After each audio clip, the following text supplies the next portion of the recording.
रामपुर नाम के एक गांव में टुनटुनी नाम की एक गरीब चिड़िया रहती थी। उसके पास आम का बगीचा था। वह रोज सवेरे आम के खेत जाकर उन आम के पेड़ों को पानी डालती और उनकी निगरानी करती। इस साल पेड़ों पर अच्छे खासे आम आए थे। उसने सोचा, क्यों ना इन आमों को गांव में बेचकर पैसे कमाऊं।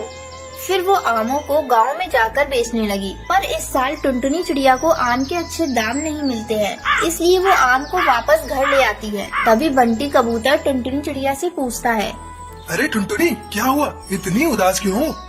अरे भाई, मंडी में आम के दाम बहुत गिर गए हैं, इसलिए मैंने वहाँ आम नहीं बेचे। तब तक आप लोग कमेंट में बताएं 67 + 78 + 2 कितने होते हैं। तुम ऐसा करो, उन आमों को शहर के सड़क पर जाकर सीधे पक्षियों को बेचो। मेरा एक किसान दोस्त भी ऐसा ही कर रहा है, उसे अच्छा खासा मुनाफा हो रहा है।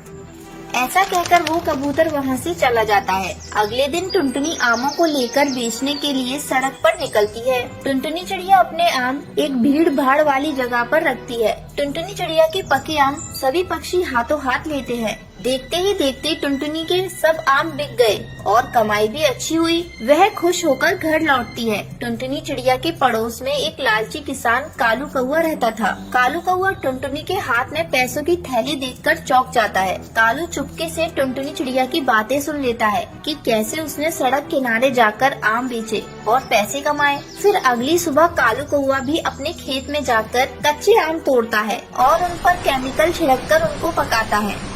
अब तो मेरे आम बहुत बिकेंगे और टुनटुनी से भी ज्यादा पैसे कमाऊंगा। अगले दिन कालू कौआ सड़क किनारे बैठा आम बेचने लगता है, पर कोई भी उसके आम नहीं खरीदता। सभी पक्षी टुनटुनी चिड़िया के आम ही खाना पसंद करते हैं। कालू कौए को ये देखकर बहुत गुस्सा आता है कि कोई उसके पास आम खरीदने नहीं आ रहा है। वह सोचता है, किसी भी तरह टुनटुनी को ठिकाने लगाना पड़ेगा। फिर रात को कालू कौआ चोरी करने टुनटुनी चिड़िया के घर जाता है। वो पैसे चुराकर भाग जाता है। अगले दिन उदास टुनटुनी अपने खेत पहुंचती है। तभी वहाँ चील बाबा प्रकट होते हैं। अरे टुनटुनी, क्या हुआ, तुम इतनी दुखी क्यों? बाबा, कल रात मेरे घर में रखे पैसे कोई चुरा कर भाग गया। मैं तो बर्बाद हो गई। टुनटुनी बेटा, चिंता मत करो, अब रोने से कोई फायदा नहीं। खेत जाओ और काम करो। मुझे सब पता है तुम्हारे साथ कैसे अन्याय हुआ है, और मुझे पता है कि तुम एक मेहनती और ईमानदारी चिड़िया हो, इसलिए मैं तुम पर प्रसन्न हूँ और तुम्हें मैं इस पेड़ को जादुई आम आने का वरदान देता हूँ। इस पेड़ के आम चाहे कितने भी तोड़ो पर कभी खत्म नहीं होंगे। इसे बेचकर तुम सुखी हो जाओगी, तथास्तु। फिर टुनटुनी चिड़िया उस पेड़ से आम तोड़ती है। उसके बाद चमत्कार हो जाता है। टुनटुनी चिड़िया ने आम तोड़े भी तो उस जगह फिर से पक्के आम आ जाते हैं। टुनटुनी उन आमों को लेकर सड़क किनारे बेचने लगती है। आम के साथ साथ अब वो आम का जूस और आम से बनने वाले अन्य पदार्थ भी बेचने लगती है। इससे उसका व्यापार अच्छे से चलने लगता है और फिर वो अमीर बन जाती है। ये देखकर कालू कौआ हैरान हो जाता है। कैसे कम दिनों में टुनटुनी ने इतनी तरक्की कर ली, इसका पता लगाना होगा। अगले दिन कालू फिर से टुनटुनी चिड़िया के बाग में जाता है और उसके आम तोड़ने लगता है। जैसे ही कालू कौआ उस पेड़ के पास जाता है, तभी आम की एक डाली उसके ऊपर गिरती है। वो जोर से चिल्लाता है, अरे अरे मर गया रे, अरे अरे बचाओ, अरे कोई बचाओ रे, अरे कोई बचाओ। ये सुनकर टुनटुनी और पड़ोस वाले वहाँ आ जाते हैं। तब सभी को कालू की करतूत के बारे में पता चलता है और वे पक्षी उसे और पीटते हैं और फिर पुलिस बुलाकर कालू कौवे को उनके हवाले कर देते हैं। बरसात का मौसम था। एक दिन बच्चों की टोली में सबसे बदमाश कालू कौआ सारे पक्षी बच्चों से कहता है, अरे जब से छुट्टियाँ हुई हैं, रोज हम लोग वही जामुन और शहतूत के फल खाया करते हैं। तुम सब अगर तैयार हो तो आज मैं तुम लोगों को एक बड़ा सा आम का पेड़ दिखाता हूँ। वहाँ चलकर हम लोग जी भर के आम खाएंगे। अरे तुम्हें कहाँ मिल गया ये आम का पेड़? हमारे जंगल में तो ऐसा कोई पेड़ नहीं है जहाँ पर जाकर हम मुफ्त में आम खा सके। अरे तुम लोग चलो तो सही, वो पेड़ थोड़ा दूर जाकर है, लेकिन उस पर बहुत स्वादिष्ट और बड़े बड़े आम लगे हुए हैं। तुम उस जंगल के सुनसान इलाके में पड़ने वाली आम के पेड़ की बात तो नहीं कर रहे हो? ना बाबू ना, हम लोग वहाँ नहीं जाने वाले। मेरी माँ ने वहाँ जाने से मना किया है। अरे तुम तो हो ही डरपोक। अपने साथ साथ हमें क्यों डरा रही हो टुनटुनी चिड़िया? अरे तुम्हें नहीं चलना तो मत चलो, तुम यहाँ रहो और ये जामुन खाओ। हम तो उस पेड़ पर आम खाने जा रहे हैं। सारे पक्षी कालू की बात से सहमत हो जाते हैं और सुनसान स्थान पर लगे हुए उस आम के पेड़ पर आम खाने चले जाते हैं। अरे वाह कालू, तुम तो सच कहते थे। इस पेड़ पर तो बहुत सारे आम लगे हैं। अब हम लोग रोज यहाँ पर आम खाने आया करेंगे। पक्षियों की बात सुनकर उस पेड़ पर रहने वाले जादूगर की नींद टूट जाती है। अरे वाह, पक्षियों के बच्चों की आवाज। मेरे आम के पेड़ पर फल खाने की कीमत अब इन बच्चों को अपनी जान देकर चुकानी पड़ेगी। आज तो इन बच्चों को खाकर मैं अपनी बरसों की भूख मिटा लूंगा। अब इन बच्चों में से मैं किसी को भी नहीं छोड़ूंगा। दुष्ट जादूगर पक्षियों के बच्चों पर हमला करने ही वाला होता है कि तभी हरिया काका वहाँ से गुजरते हैं।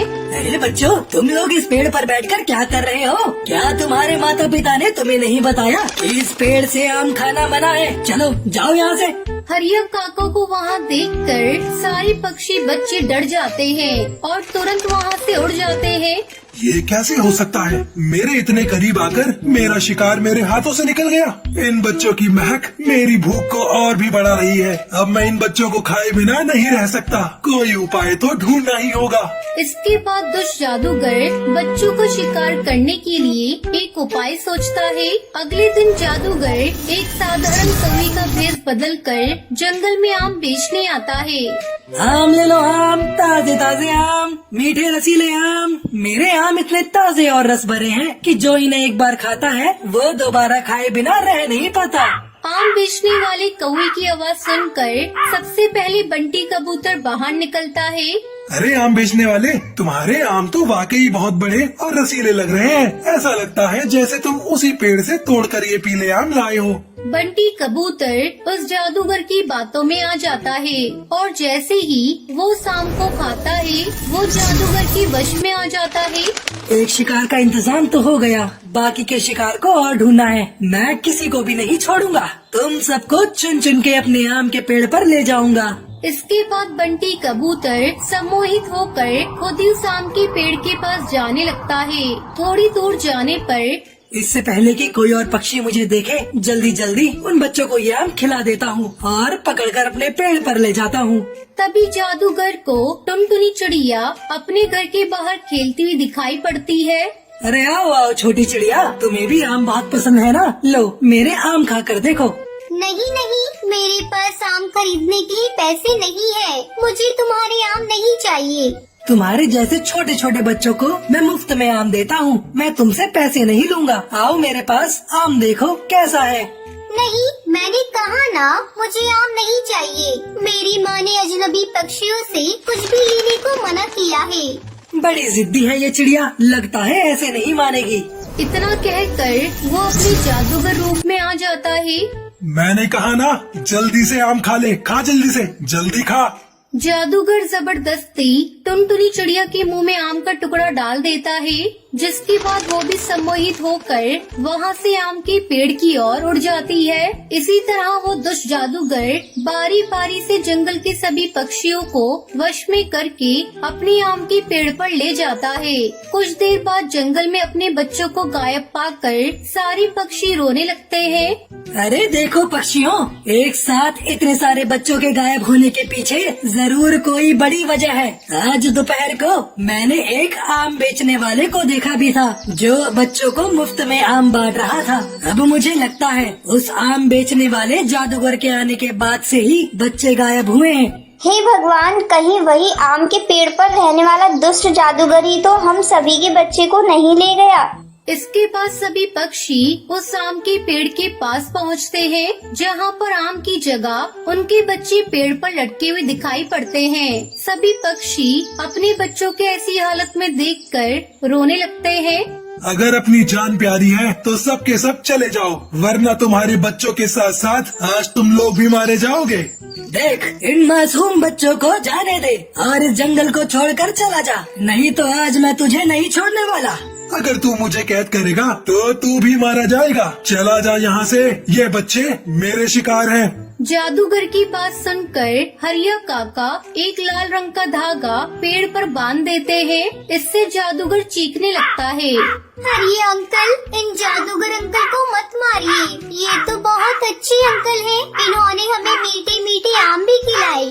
बच्चों की मासूम बात सुनकर जादूगर को अपने किए पर बहुत पछतावा होता है और वो माफी मांगकर सभी पक्षी बच्चों को आजाद कर देता है। सभी बच्चे भी और सभी पक्षी जादूगर को धन्यवाद करते हैं और वहाँ से चले जाते हैं और खुशी खुशी रहने लगते हैं।